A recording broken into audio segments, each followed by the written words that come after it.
Good morning everybody. मैं Lakshmi Chhipa, assistant professor, अपने YouTube channel में आपका स्वागत करती हूँ। हम यहाँ पर बीएड सेकेंड ईयर का जो है 10th पेपर अभी ले रहे हैं। 10th paper assessment for learning, इसका 4th यूनिट हमने स्टार्ट किया है, जिसमें हमने ग्राफिकल रिप्रेजेंटेशंस ऑफ डेटा ये टॉपिक स्टार्ट किया है। इसमें हमने पाई चार्ट पढ़ लिया है और हिस्टोग्राम पढ़ लिया है। आज हम पढ़ेंगे फ्रीक्वेंसी पॉलीगन, यानी कि आवृत्ति बहुभुज। तो चलिए हम स्टार्ट करते हैं। अगर आपको ये वीडियोज़ अच्छे लग रहे हैं तो आप इसे लाइक करें, सब्सक्राइब करें, और अगर इसकी नोटिफिकेशन आप चाहते हैं नेक्स्ट वीडियोज़ की तो आप बेल आइकन पर क्लिक करें। तो आइए आज हम स्टार्ट करते हैं आवृत्ति बहुभुज, फ्रीक्वेंसी पॉलीगन। तो फ्रीक्वेंसी पॉलीगन को पढ़ने से पहले हमें यह समझना होगा कि बहुभुज क्या होता है। तो स्टूडेंट्स, आपने बचपन में पढ़ा होगा कि दो या दो से अधिक भुजाओं से घिरी जो आकृति होती है वो हमारा बहुभुज कहलाता है, जिसमें हमने देखा था कि 3 भुजाओं से घिरी आकृति को हम त्रिभुज कहते थे। 4 भुजाओं से घिरी आकृति जो थी वो चतुर्भुज कहलाती थी।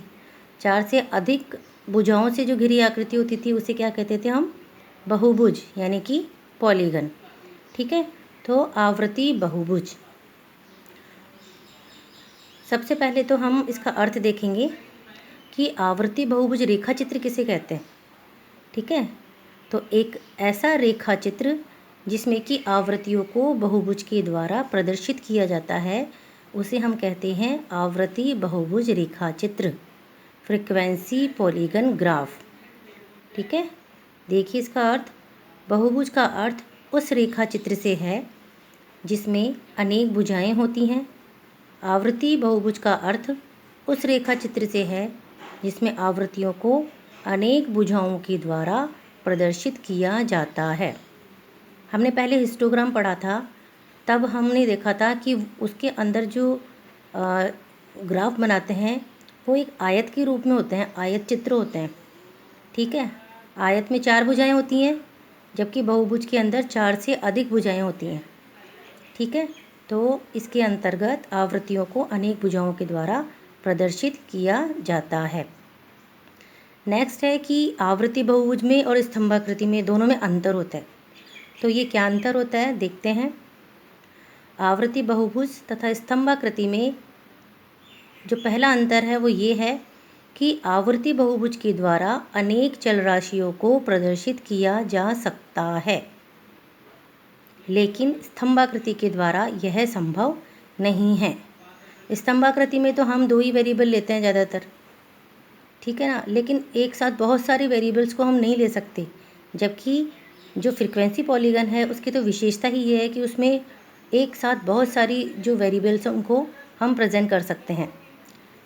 दूसरा ये है कि आवृत्ति बहुभुज वर्गांतरों के मध्य बिंदुओं पर बनाया जाता है, जबकि स्तंभाकृति में संपूर्ण वर्गांतर पर खड़े आयत का निर्माण किया जाता है।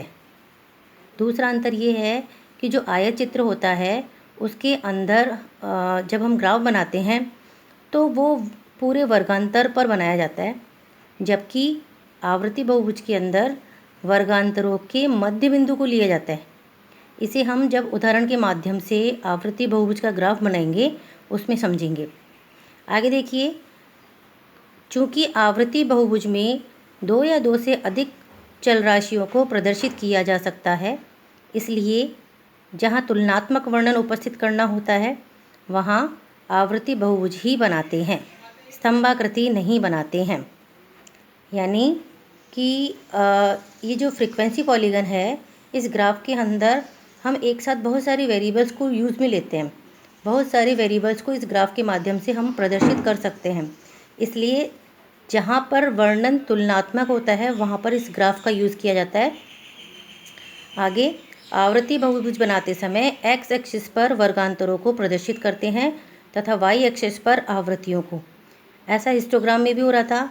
जो हमारी हॉरिजॉन्टल लाइन है जिसे हम एक्सिस कहते हैं, उसमें तो हम वर्गांतरों को प्रदर्शित करते हैं, और जो हमारी वर्टिकल लाइन है, खड़ी रेखा है, वाई एक्स है, उस पर हम आवृत्तियों को प्रदर्शित करते हैं। तो यहाँ पर भी हमने वैसे ही प्रदर्शित किया है। अब हम एक उदाहरण के माध्यम से देखेंगे कि एक फ्रीक्वेंसी जो पॉलीगन है वो कैसे उसका निर्माण किया जाता है। तो यहाँ पर हम एक उदाहरण देख रहे हैं।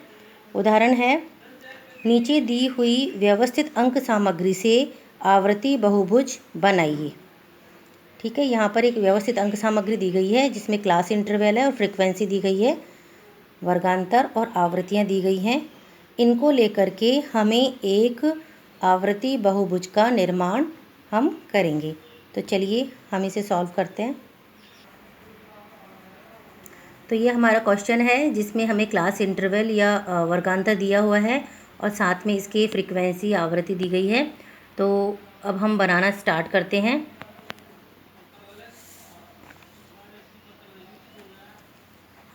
आवर्ती बहुभुज बनाने के लिए सबसे पहले हम क्या करेंगे कि जो हमारी ये हॉरिजॉन्टल लाइन है, एक्स एक्सिस है, इस एक्स अक्ष पर हम क्लास इंटरवल्स को लेंगे और यहाँ पर हम पैमाना मानेंगे कि एक्स 1 सेंटीमीटर इजिकल्स टू 5 वर्गांतर। ठीक है, और जो खड़ी लाइन है, वर्टिकल लाइन है, इसमें हम आवृत्तियों को लेंगे और यहाँ पर हम जो है पैमाना मानेंगे वाई एक्सिस पर 1 सेंटीमीटर इजिकल्स टू 1 आवृत्ति। इसको लेकर के अब हम निर्माण करेंगे हमारे आवर्ती बहुभुज का। तो इसे हम कैसे भी स्टार्ट कर सकते हैं, ऊपर से भी या नीचे से भी। मैं नीचे से कर रही हूँ। तो नीचे देखिए क्या दिया हुआ है, 5 से 10 वर्गांतर में फ्रिक्वेंसी का मान कितना है, 0। ठीक है, तो यहाँ पर हम देखेंगे कि ये 5 से जो 10 वर्गांतर है, पहली चीज़ कि जो आवृत्ति बहुभुज होता है उसमें वर्गांतरों के मध्य बिंदु को लिया जाता है। ठीक है, जबकि हिस्टोग्राम में क्या होता है कि पूरे वर्गांतर पर लाइन खिंचती है। तो यहाँ पर 5 और 10 जो क्लास इंटरवल है इसके बीच का पॉइंट ये हो गया। यहाँ पर आवृत्ति की जो संख्या थी वो 1 थी, तो 1 के सिद्ध में यहाँ पर, और 1 जो है 0 थी यहाँ पर आवृत्ति की संख्या। ठीक है, तो 5 से 10 वर्गांतर के मध्य बिंदु पर और 0 फ्रीक्वेंसी पर हम डॉट लगा करके उसके चारों ओर एक सर्किल बना देंगे छोटा सा।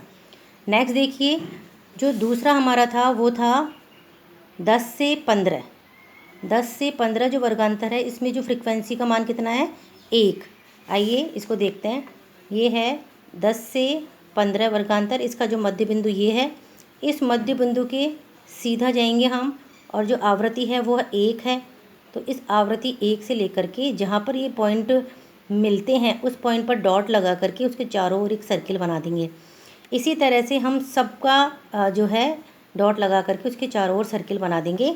फिर इनको स्केल की सहायता से इस तरह से इन डॉट्स को आपस में मिला देंगे। तो हम यहाँ देख रहे हैं कि बहुत सारी भुजाएं हो गई हैं। ठीक है ना, आप देखिए यहाँ पे कितनी सारी भुजाएं हो गई हैं। ठीक है, आवृत्तियों को जो है आवृत्तियों की अनेक भुजाओं के माध्यम से इसको प्रदर्शित किया जाता है, इसलिए इसे आवर्ती बहुभुज रेखा चित्र कहा जाता है। ठीक है, यहाँ पर तुलनात्मक वर्णन करने के लिए हम और भी वेरिएबल्स ले करके और इस ग्राफ को बना सकते हैं।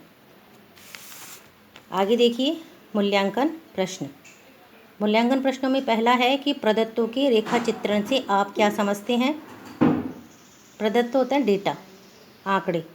दूसरा है रेखा चित्र कितने प्रकार के होते हैं। और तीसरा है निम्नलिखित पर टिप्पणी कीजिए, जिसमें स्तंभाकृति और आवृत्ति बहुभुज। 5 नंबर का क्वेश्चन टिप्पणी में आ सकता है ये। तो आशा है आपको ये वीडियो पसंद आया होगा। नेक्स्ट जो वीडियो है उसमें हम बहुत ही इम्पॉर्टेंट टॉपिक को पढ़ेंगे, वो है कोरिलेशन, सहसंबंध। स्टूडेंट्स, आपके 15 नंबर का क्वेश्चन इसमें से निश्चित रूप से आता है सहसंबंध में से। तो नेक्स्ट जो वीडियो अगर आपको चाहिए तो आप इसको सब्सक्राइब करके बेल आइकन पर क्लिक करें, तो इसकी नोटिफिकेशन अपने आप आपके पास पहुंच जाएगी। Thank you.